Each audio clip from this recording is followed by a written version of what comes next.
Good morning! Unang bulaklak ng ating okra.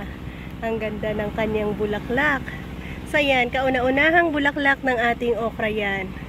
At marami tayong yan.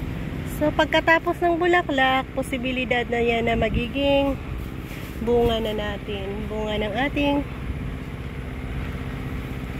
okra na pula. Yes.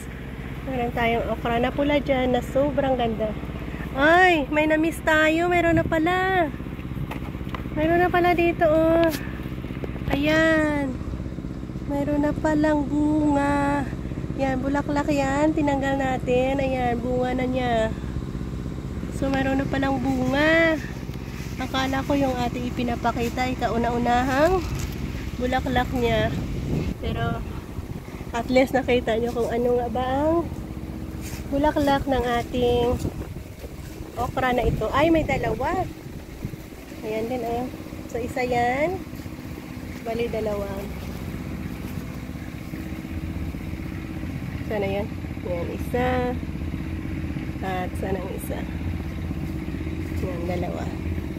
Ganda ng tubo ng ating okra. Ayan. Ayun. Okra natin ay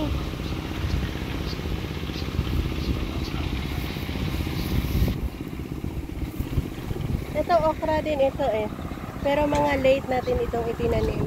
One line na okra din ito. Ayan.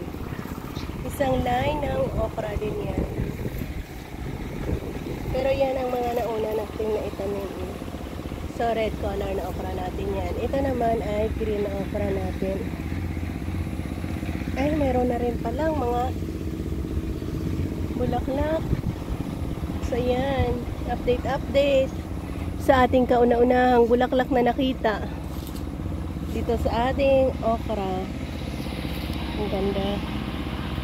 So, bye!